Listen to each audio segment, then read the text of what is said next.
India and Varun spin a web on New Zealand and have set up their date against Australia in the semi-finals. We are back at Cricbuzz Live. I'm Saiyami and I have got Murali Kartik and Rohan Gavaskar with me. India win by 44 runs. Complete dominant win by India.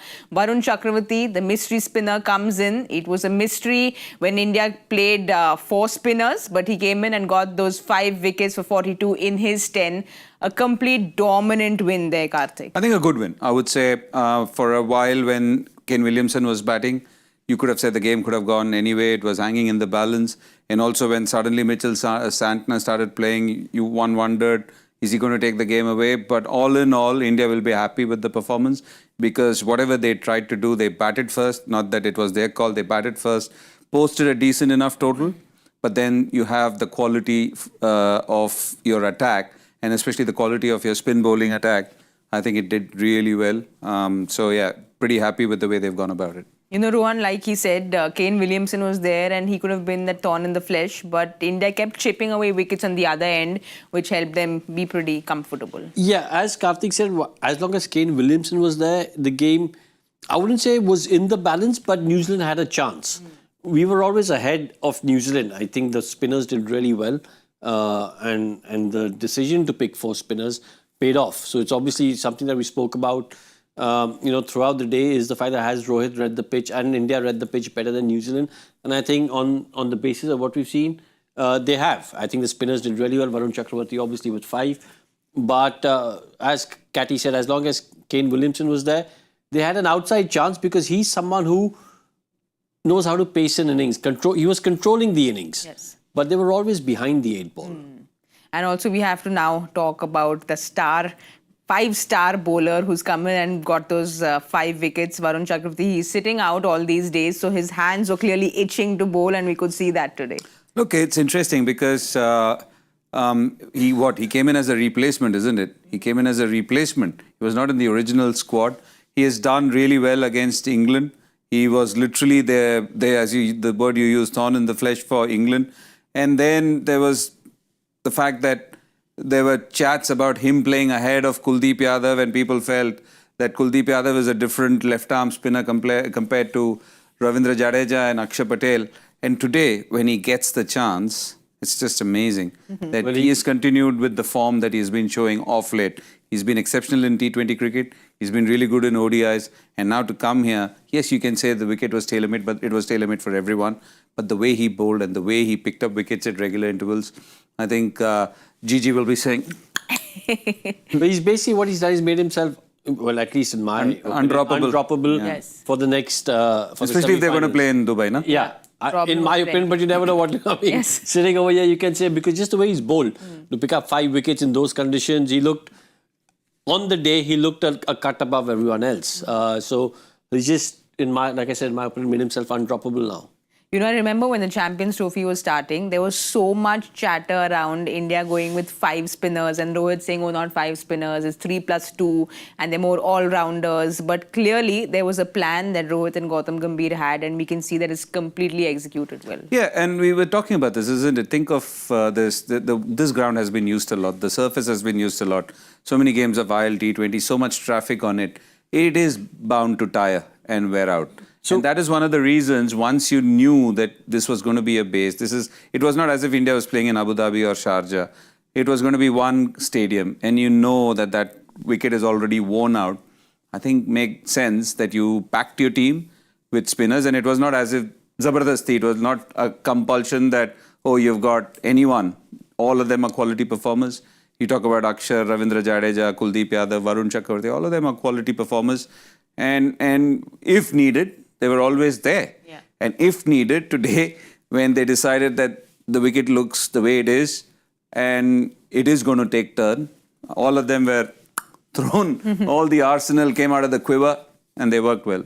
So that's, again, something we spoke about, touched upon earlier in the early show, is an advantage to playing in one venue. When you know what the venue is going to be like, you can pick 5 spinners. You've got a certain squad. You say, okay, no, this is what's going to be. The pitches are going to tire out. This ground's been used quite a lot for the ILT20. We are going to be playing all our games here. If we get up to the final will be here. You can pick your squad accordingly. So an Who's the other advantage. spinner in the team? I'm trying to figure out. Who's the other spinner? Five There's spin- Kuldeep, Ravindra Jadeja, Axar, Varun Varun Chakaravarthy. Chakaravarthy and Washi. Oh, yeah, Yes. man. Washi is also Washi there. is the fifth one. Washi is also there. So, Correct. will you be surprised if there are 5 that come in and Why play? not? Washi can also bat 3 all-rounders. 3 all-rounders. But, I want a little bit of a masterclass on the spin that we saw today. There wasn't too much spin when you talk about Varun Chakaravarthy, like you said in the mid-match, that we'll keep his spin aside. He barely bowled below 90 kilometers an hour, and we spoke about this, and didn't get that kind of deviation. So what was he doing so correct? Look, it's about the slight, subtle changes which happen. The ball changes direction for him and based on his action. And predominantly, trust me, predominantly the balls come in. The way his action is, the way he delivers the ball comes in. The other one, which is a bit of an illusion, it doesn't spin that much, is the way he got the left-hander. I'm just trying to... Bracewell. Yes. The ball where you think that the ball is going to be a leg spinner, but it actually goes straight with the arm, is the one which he does. And then he's got a 3-fingered seam-up delivery, very similar to the one which got Mitch Santner, which beat him completely by pace. There were 2 other deliveries, if I'm not mistaken, that he bowled. He beat KL Rahul also with pace. So those are the kind of variations he has. But the most important thing is sometimes the confidence is up for a bowler. The way the places where you land or want to land the ball get better and better. And I think those are the things which have happened with him. His tail is up. The variations that he has picked up or the variations he's bowling are working for him. And it's a run. It's a run. You want to maximize it. So just to get it right, you're saying that most of his deliveries come in. If you're a right-hander. Or they straighten up. So as a batter, is that what you should be anticipating when you play? You should be looking for that. It's like, say, for example, you're playing Ravi Bishnoi. You know he's going to be bowling more googlies than leg spinners, and you're preparing yourself for that.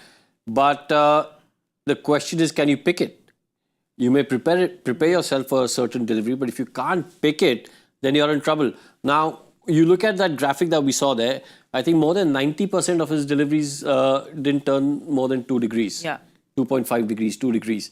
Now, it's a small margin, but is the subtle variation that Kartik was talking about. If there's even a little bit of turn and you're not picking the hand off, picking the delivery out of the hand or even off the pitch, then you're in trouble, even if it just is a little bit of movement. And that's what he does well. So while you may be preparing for as a right-hander for the one that's coming in, if it's just holding its line, you're in trouble. So it's just that little bit which is that little bit, up, yeah. And it's the pace at which he bowls as well. So the pace at which he bowls, he needs to be deadly accurate. Because nowadays, many batters don't run down the track and hit you.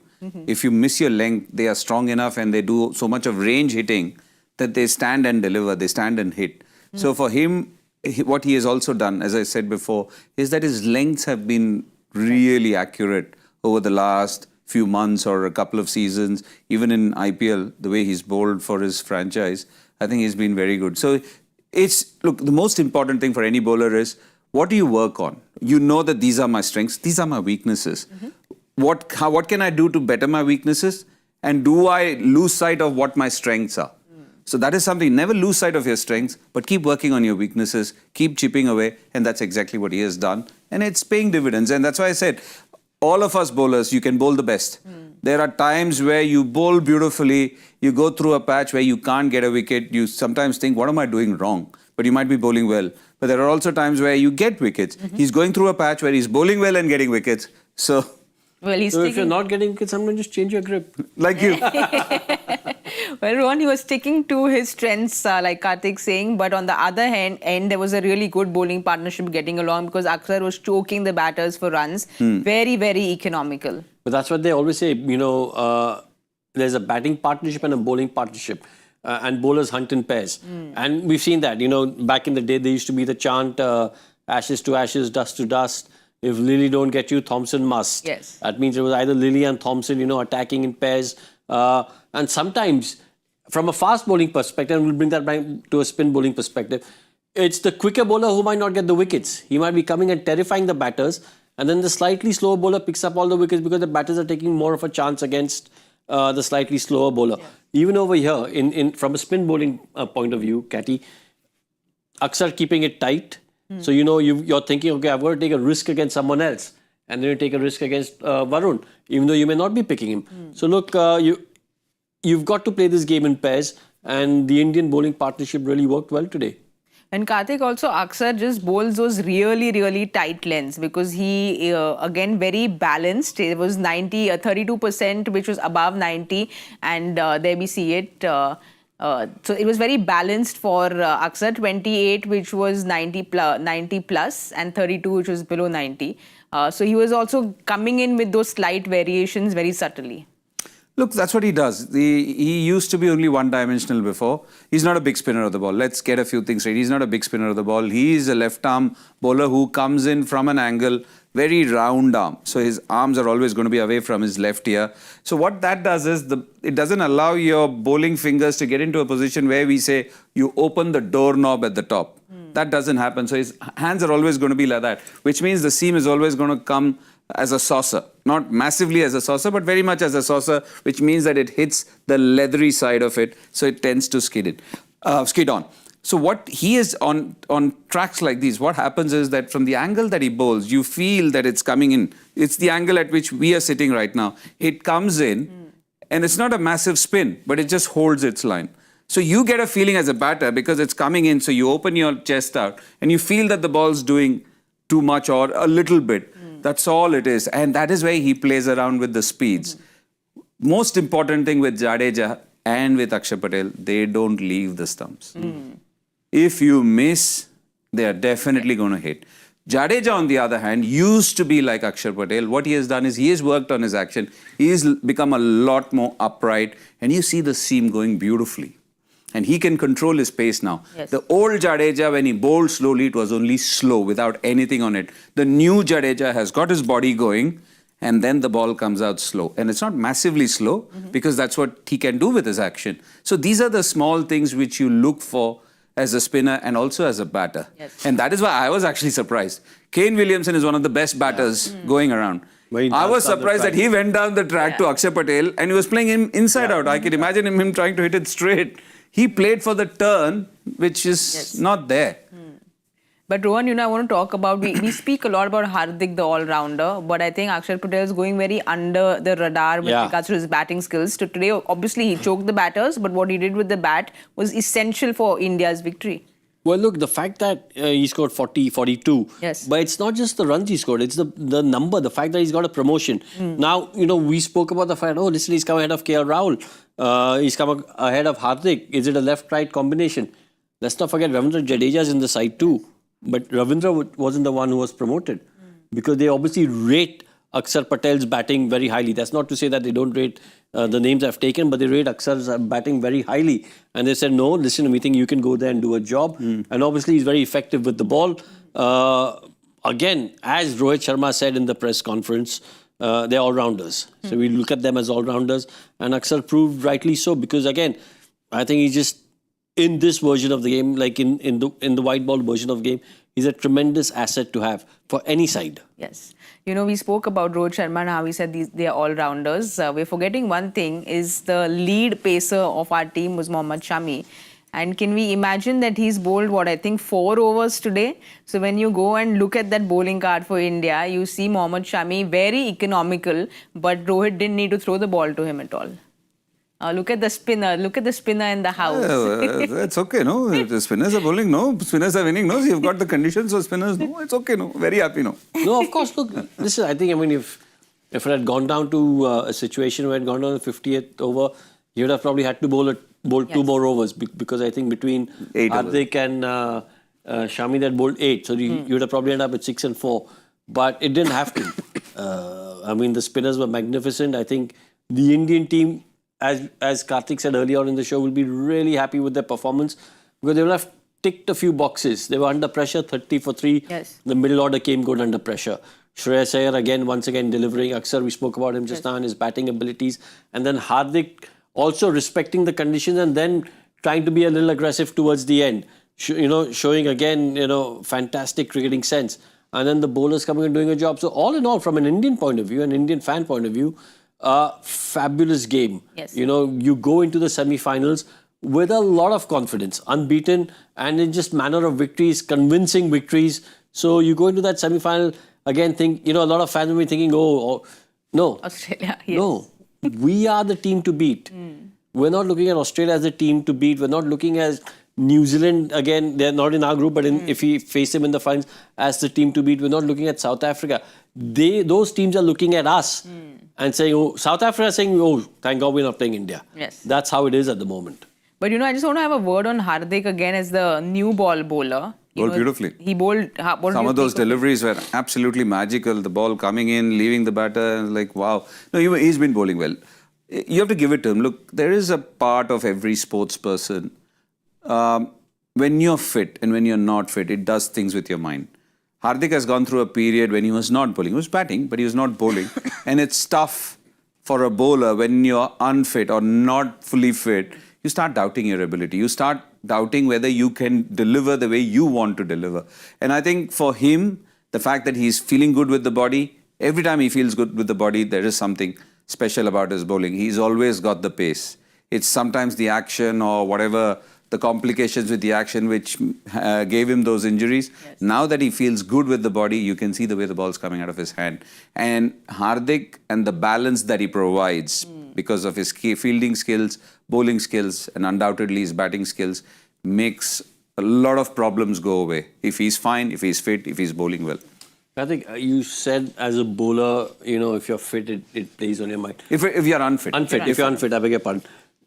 Is it different for a spinner? Because it's for everyone. What I want to ask you is because as a fast bowler, you're thinking, okay, I'm unfit. I don't want to injure myself again. Putting in because I'm running in hard, pounding the ground, or will my pace dip a little bit? What does a spinner go through in these situations? So a spinner goes through shoulder issues. A spinner goes through glute issues. A spinner goes through ankle issues. So, but what will be the doubts in your mind? Like what? It's the dynamics of your bowling. When I'm not fit, everything doesn't go in sync. Okay. There is a part of your body which is always cheating to overcompensate or make up for it. And as bowlers with injuries, when you're trying to bowl, it's never the same. It's never the same. Shoulder contortions are a lot more compared to a seamer. A seamer will have stress fractures and back issues and stuff. But the spinners, you look at all the spinners who have undergone shoulder surgeries, it's all mostly spinners. And glute, because of the fact that we pivot and we turn around. And that's why I keep telling young bowlers, you bowl with your legs, not with your hands sometimes. Because if your legs are strong, if your glute is strong, if your core is strong, you'll go through over. So as a bowler, you want to feel fit. Yes. Whether the ball's coming out of your hand, those things are different. But you want to, internally, you want to feel fit in your mind, in your body, and then everything works fine for you. Kartik's given us this masterclass on spin from the pre-match, then the mid-match, and now I'm absolutely loving it. But Rohan, Rohit gave us a masterclass on captaincy today. He got it correct at the toss. I mean, he didn't win it, but he wanted to bat. His thought process was right. Process. Yeah. And then picking these bowlers, the way he rotated his bowlers, how impressed were you? Well, look, I mean, impressed, but not surprised. Yes. Because we've come to expect that from Rohit. He's got that captaincy, skill about him. It's a skill. He's got that. He knows what changes to make. He and Gautam decided this was the way to go about it on this pitch. We go in with that extra spinner, 4 spinners, and it worked like a dream. The changes he made, getting the bowlers to... As a captain, a lot of times you go with gut instinct. You feel, okay, I'm going to give X an extended spell. I'm going to give Y a 3-over spell. I'm going to give Z, staggered spells, 2-2-2. So you go with your gut instinct. And I thought Rohit's captaincy today was impeccable. Well, they kept the pressure on the New Zealand batters all through. And there was, of course, Kane Williamson, who was the one who was holding fort for them. But Kartik, we look at the run rates there and how, India got that acceleration towards the last 30, which didn't happen in the the 22-40 phase for New Zealand. Yeah, look, that's what happens when you're chasing. When you're chasing and when you're up against it, when you lose a few wickets. And there's a difference. When India lost 2 wickets, they still went at 5.5, that is 31-40. They lost 3 wickets and they only went at 4. And they had already only scored 45 in the previous 10 as well. So it's about holding the wickets. That's the time when India struck. That's the time when India hit back. And when that happens, you saw suddenly Kane Williamson also trying to be different with his stroke play. Till the time he had Tom Latham and before that Darryl Mitchell, his style was different. And one of the great things about Kane Williamson, which I've always enjoyed, and I think from a spinner's point of view, what what would I have done if I was bowling to him? He's a Caucasian with Asian wrists. Wow. You look at the way he maneuvers it. He's a master maneuver. Every time he plays a shot, he can control the direction where he wants to hit. When he wants to hit a spinner, you look at the way his top hand tightens and the way he maneuvers that. It's just unbelievable to watch. So he had to change his game plan. And when with a rush of blood or whatever he tried to do, he got out. So that's the pressure which the Indians piled on those Kiwi batters. And that is the phase when things turned around for India with those 3 wickets. And New Zealand couldn't do anything post that. Kartik's talking about the... Sorry. So I just want to say, I was just having a look right now on the Cricbuzz app. And basically, for me, one of the big differences when you have a look at that graphic against about wickets is the partnership that we had between Shreyas and Axar. New Zealand, when you have a look at their batting scorecard, I think the highest partnership is something around 40. They didn't really have a big partnership. And partnerships are key in any format of the game. And I think that partnership that we had, From 30 for 3. Yeah, from 30 for 3. They took their time, whatever, they sort of sussed the conditions out, figured the conditions out, took ones and twos, and made sure we had a base for the latter half of the innings. That really set us up. Look at the New Zealand follow wickets again. Like I said, no 50-run partnership. And if you don't have a 50-run partnership, you're going to struggle. But Kartik, do you think they were being a bit too cautious? So it was just that the wickets, they kept falling at regular intervals? I would say they must have had a game plan for sure, that this is what we want to do. But I think the time when Daryl Mitchell and Kane Williamson were batting, Daryl Mitchell normally is very proactive. He's super proactive. But this time around, he got stuck a bit as well. Those were the big partnerships. The big partnership which you spoke was him and Kane Williamson. And I'm pretty sure that Kane Williamson was the bigger contributor there. The number of balls he faced, you don't want to give up your wicket. That's the time you don't want to give your wicket. You take time, that's fine. These are the kind of wickets where you cannot go and blaze away. You cannot go and go bang, bang for ones, twos. It happens very rarely where a batter, you feel, oh, he's batting on a different track. But more often than not, batters do take their time. But you don't want to give up. You don't want to give up. That's why he got a good delivery from Kuldeep Yadav, that defensive prod. It went through that defense. Tom Latham, I thought, was another crucial figure because these two guys maneuver the spinners really nicely. Then he too got out. And that was a crucial phase. Two mini partnerships, not allowed to flourish. And then Glenn Phillips was always going to be a question of he's going to either go big or get out. Yes. And once that happens, then the pressure piles up. And that's where things got a bit messy for, not messy, I should rephrase it, got a bit tough for New Zealand. Messi is a too strong a statement.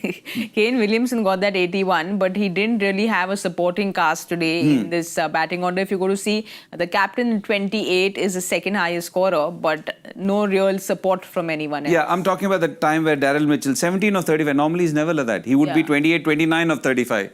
So that was the time when he took time, but then that good delivery from Kuldeep Yadav got rid of him. Tom Latham, LBW to Jadeja. Glenn Phillips hits a 6, then gets out. Then it was a procession. But Rohan, they go and play South Africa in the semis. What are the areas that they will want to go and iron out?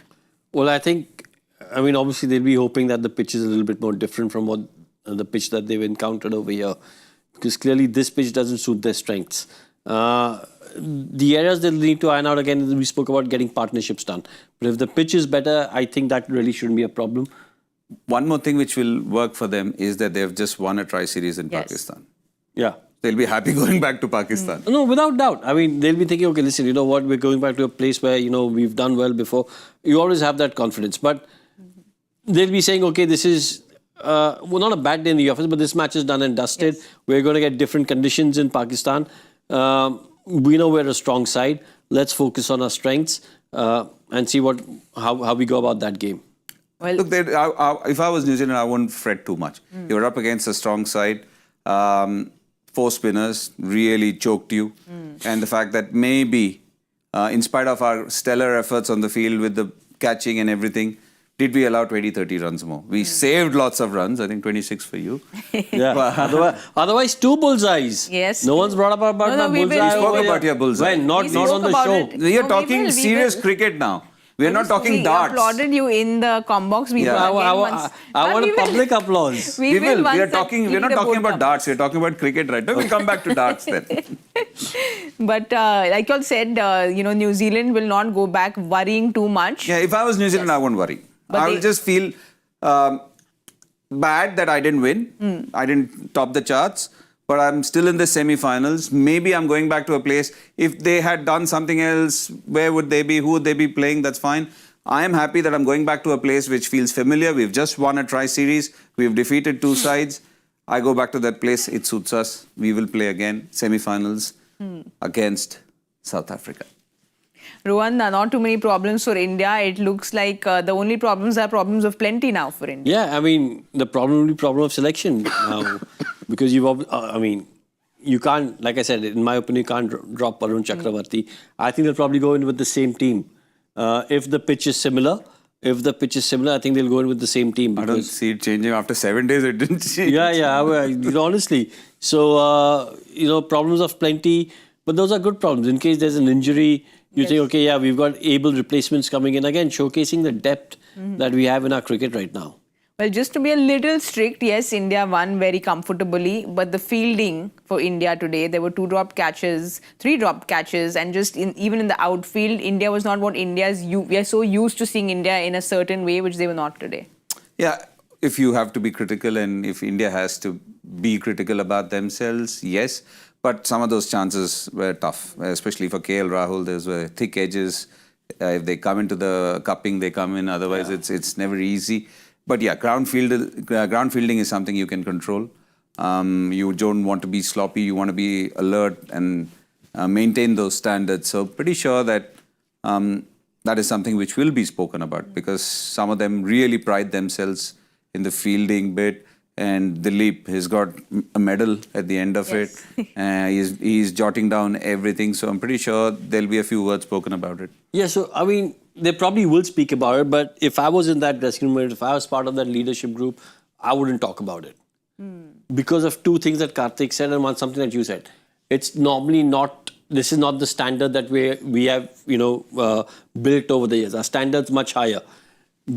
All these guys have pride in performance. They themselves will know that, we've fallen short today. Yes. And this has been a great day for India. Now, if you want to be picky and, pick some faults and you'll bring it up and, in the team meeting, just to keep their boys on their toes and make sure they don't get complacent. Or the other way is to say, okay, listen, let them think about it and let them, let's not talk about it. Let's just focus and dwell on the positives.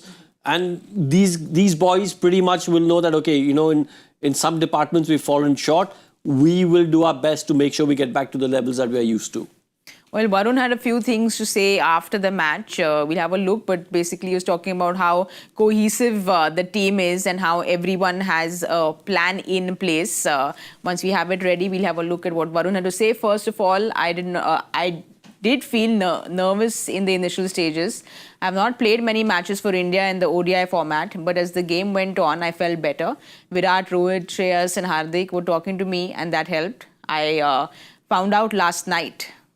He found out last night that he was playing. That he was playing. Oh, sorry, I was confused. I said that he's playing. Okay. So clearly, it's something, they're all ready to play. But they don't know what's going to happen up until the last minute. Yeah, but again, he found out last night. It's a great communication. Gives him a night to prepare, mentally prepare. Because he did say, I was a little nervous. Yes. Because he hasn't played too many games for India in this format. So it gave him a night to think about, visualization, how he's going to go about his job, what he needs to do. That would have maybe helped calm his nerves a little bit. And then again, you've got the leadership group over there. Rohit, Virat, Shreyas, Hardik, all talking to him. And trying to calm his nerves and guiding him through the process. Now, obviously, you've got leaders or the captain in Rohit and Virat, an ex-India captain, and then you've got Shreyas, who's been his captain at KKR. Yes. Guiding him through. Hardik again, captain. He's captained India. So that's a really strong leadership group helping him through whatever nerves he may have had. Well, we spoke about this in our pre-match show, and then Rohan calmed the nerves, saying there's no need to worry because India is the team that everyone is scared of. Well, India take on Australia in the first semi-final that's going to happen day after tomorrow in Dubai. We will have a look at Australia first. We've chatted quite a bit about India, but Australia looked dominant in their last game against Afghanistan before it rained. And of course, we know what they did against England. So Australia's coming in very confident into this game. And also, it's a team which knows how to win tournaments. You cannot write them off ever. They can have a bad start to a tournament, but they know how to bounce back. They know how to win ICC tournaments. It's like as if there is a handbook given over generations that this is what you need to do, this is how you play, this is how you prepare. And come the D-Day or come the most important day, we'll be there. So that is exactly why I would have preferred and wanted to play Australia in the semi-finals. Because just riding on what Kartik said, they know how to win tournaments. So come the finals, they're a different beast. They're different animals. Now, I don't want to use any words, but look, let me put it this way. South Africa in the finals, they don't know that winning habit yet. Yes. And, you win one tournament and suddenly wheels fall into motion. But at the moment, Australia have that going. If New Zealand get into the finals from the other group, we've beaten them in the league phase. I'd much rather play Australia in the semi-finals than come up against them in the finals.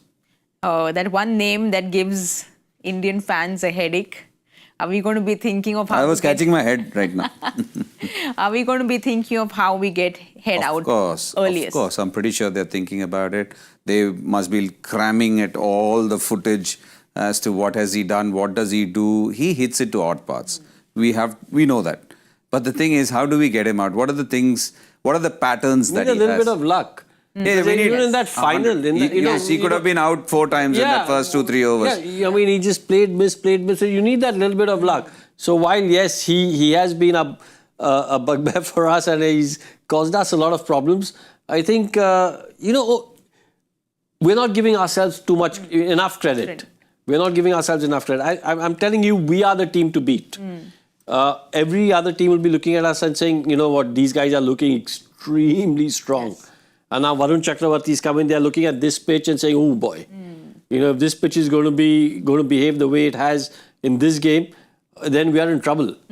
Because they've got 4 spinners. Yes. Australia have got Zampa, who's a world-class white ball bowler, world-class white ball spinner. I think you agree with me over there. I think he's right up there with the very best. But we've got 4 over there. So look, maybe 5. I'm going to say it right now, advantage India. Well, you've been saying it since the afternoon, which makes me feel very good. But any changes for Australia that you see? Do they have another spinner? I'm just having a look at it. They've got Adam Zampa. Glenn Maxwell is there. Tanveer Sangha. But again, it's the confidence that you have in your bowling lineup. Sometimes certain teams believe that this is our best 11 and we'll go with it and we'll want them to adapt to those conditions.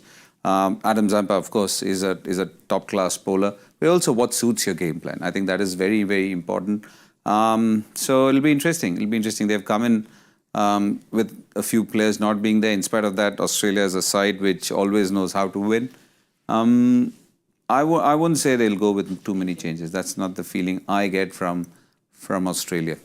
And Rohan? What do you think, Rohan? I think they'll get another spinner in. No, you think they'll go with that game plan? Sometimes... I think they'll have to respect the conditions. The conditions. And while if the pitch was a flat pitch or not a pitch which was assisting spinners, then yes. Then you stick with, you say, okay, this is a tried and tested formula. We've been winning games like this. They'll also have 3 spinners then. Yeah. Including Maxwell, that is. Including Maxwell, yeah. And for India then, someone who got replaced today comes in and gets 5 wickets. What's India going to do? What changes will we see? Again, as Rohan said before, would you be tempted to make any changes? Don't think so. Unless and until you think, let's get Washington Sundar as well in. They've got a few left-handers. Why not Washington Sundar as an off-spinner? Because look, they've got Travis Head there. So why not? Why not another spinner? But at the cost of who? Maybe Kuldeep, if they do that. I think they'll go with the same 11. Same 11. I think they won't, unless there's an injury, I don't think they'll make any changes. But you're right. You might think left-handers, you want to get Washi in. But Kuldeep also, he's such a terrific He's a bowler. terrific bowler, yeah. Such a terrific bowler that you're thinking on a turning pitch, it doesn't really matter if a pitch which is doing a bit. You'd rather go in with the left I arm would wrist spinner. any day have him bowl to Travis Head than anyone else, any other off spinner. Yeah. Because of his bag of tricks and because he's slow. Somebody like Travis Head hits it hard. So you don't want to give him pace. And Kuldeep Yadav is the perfect man with all that skullduggery that he has to get him out. So your players to watch out for The one. words that Kartik uses on this show. Yes. And what was the other one? Choking. Yeah, but the big word for fancier choking. one. No, asphyxiate. Asphyxiate. Your players to watch out for one. We'll keep the English classes for another day. Players to watch out for Australia. One for Australia, one for India. Adam Zampa. And For Australia and for India, I'm going to go with a spin. I'm going to go with Varun Chakaravarthy. Ooh, I'm going with Shubman Gill. Again, he's missed out. Hopefully with the seamers, he's not going to miss out the next time around. And somehow I get a feeling Steve Smith holds the key there. There you go. All right. I've gone batters, can you imagine? Yeah, the spinner, we've spoken enough about spin today, so we've gone to the batters. That's Yeah, what. enough. But from the English classes that we've gotten from Murali Kartik, we move to the quiz classes. Let's have a look at the joy factor There, I've got question no of the idea. day and see who got it right, because Parthiv and Rohan cracked it together. It was a joint effort. It was a joint effort. But We gave it to you. brainstormed, we sort of bounced the answers out of each other together, and we did crack it in the end. Well, PP is practicing because he comes to the English studio, Yeah. so which is why he came up to practice Yeah. the joy factor. Let's have a look at the question first. Which T20I feat has been achieved by one French cricketer, two Indians, one South African, and Phil Salt? I mean, Rohan has the answer, so go for it. 2 consecutive hundreds, back-to-back hundreds, consecutive hundreds in T20 internationals. We had Tilak and Sanju doing it this year for us. Riley Russo's done it for South Africa. And the French name. Gustave Maquion. I mean, you're the language class. No, so I'm not a Frenchman. English and French. I'm not a You should be Frenchman. doing it. I don't know French. I was going to say the name from Beauty and the Beast, but that's Gaston, not Gustave. Well, let's see who got it right besides Rohan and Parthiv. Bhavir Setti Sai Krishnan has gotten it correct. Well done, Bhavir Setti Sai Krishnan. I hope this is not your first, because we love getting in names which are first, second. We just like people who get the answers to Mr. Bhattacharya's question. Now, we will all applaud for Rohan Gavaskar. Thank you. And the bullseye. Thank you. You're Much thinking- appreciated, much appreciated. Nobody clapped for my bullseye, but I will clap Because for you you. didn't, get a bullseye. Nobody clapped. You didn't get a ask for it. I asked for it. But you didn't get a I bullseye. I did. shamelessly First asked for day I it. got a bullseye. Hello. Oh, no, Hello. but today... Today I was We close both enough. win as well, but he gets a bullseye. Can we look at the points table? We will. Now we want to look at the Oh, points we want to look at the points Yes. table now. Oh, wow. Look at Viru up there. Oh, 33. I'm 33. Oh. At least I've moved to the first division now. So Zahir, Harsha, Michael Vaughan, RP Singh 0. Viru's on top here. Well I'm done. number 2. So we'll leave the mathematics aside, but we have 3 Tied games to second. go. Maybe there could be catch-up. Never know. Yeah, there could be catch-up. But there is an advantage for people who, like I'm you were done. explaining. I'm done. So I'm at 33%. Now if Viru gets all wrong. his wrong, you all get it wrong. Viru is on 97 in Snakes and Ladders. You know that snake that's there on 97 that comes right down to 3? That could happen. Well, we'll keep you posted and tell you what happens if you go up. I'll be watching. Posted, I'll be watching. This is where I'll be like, oh, what's happening? I'll be watching only for the prediction. Now, especially that he's a bull's eye, Rohan Gavaskar, we can add that prefix to your name. It doesn't feel very good. It feels great. I mean, I'm so proud of myself for getting that absolute lucky guess. It's no skill required. I think we would have involved. also got it. But for a blemish on the field, we would have also got it. We would have been 41. Yeah, true. No, but you have a few chances again. So I will be seeing you again for That you is to where get I'm your feeling scared. scared. No. Now you're you're doing well, you're getting the predictions correct. It's become a part and parcel of you coming to Cricbuzz. So I'll see you soon. But Rohan, thank you so much for Thank today. you. It was a good day. You calmed the nerves and said India is the team to beat. Thank you, Kartik, for all the spin masterclass. And thank you for everyone who watched. We will be back tomorrow. Of course, is a break. Everyone rests. And we come back recharged day after tomorrow for the big semi-final. India take on Australia. We'll see you all at 2 p.m. Thank you so much for watching Cricbuzz Live.